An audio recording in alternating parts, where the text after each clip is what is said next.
और मद्रास हाईकोर्ट ने फाइनली एक कमेटी बनाने का फैसला लिया है जो कि 11,000 सीट्स जो कि ऑल इंडिया कोटा के थ्रू मिलनी चाहिए थी ओबीसी कैंडिडेट्स को, पर वो मिली थी जनरल कैंडिडेट्स को लास्ट 2-3 सालों में। तो इसी के रिगार्डिंग एक कमेटी बनाने का फैसला लिया गया है और काफ़ी बड़ा फैसला है क्योंकि इसका इफेक्ट हमें डायरेक्टली देखने मिलेगा हमारे एग्जाम्स पे और हमें क्या सीट मिल पाती है या फिर नहीं मिल पाती है, इसका डायरेक्टली इफेक्ट मिलेगा हमें कट ऑफ पे। और मैं आपको बताना चाहता हूँ कि काफ़ी ऐसे बच्चे होते हैं जो 1 साल 2 साल 3 साल से प्रिपरेशन कर रहे होते हैं और काफ़ी ज़्यादा मेहनत कर रहे होते हैं, तो उनके लिए एक एक सीट भी काफ़ी ज़्यादा इंपॉर्टेंट होती है।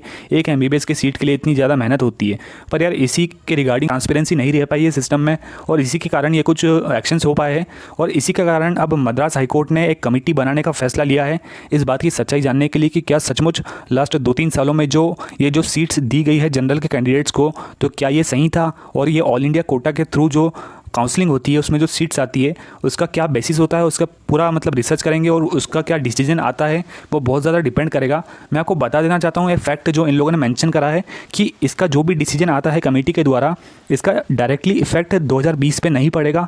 मतलब कि जो भी डिसीजन आएगा 11,000 सीट्स का वो नेक्स्ट एकेडमिक ईयर से अप्लाई होगा।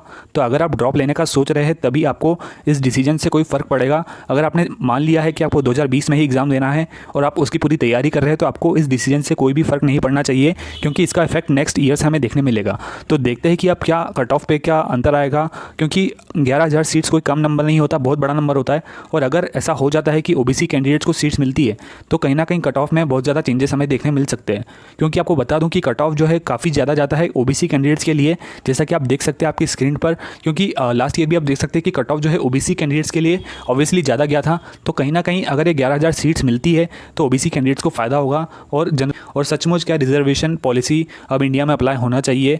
आपका क्या ख्याल है इस पूरे मैटर पे, मुझे बताइए कमेंट्स में। मैं किसी भी तरह से बायस्ड होकर ये वीडियो नहीं बना रहा हूँ, मेरा सिर्फ मोटिव था कि आप लोगों को बता पाऊँ कि क्या सिचुएशन चल रही है और क्या ओबीसी और जनरल कैंडिडेट्स के बीच में जिस तरह का मतलब अभी चल रहा है फाइट, एक तरह से आप बोल सकते हैं।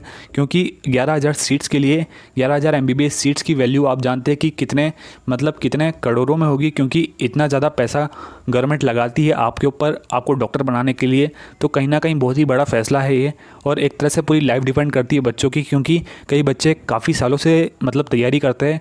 तो इसलिए काफ़ी बड़ा फैसला है। अब हम देखते हैं कि क्या होगा आगे। Thank you very much video पूरा देखने के लिए दोस्तों।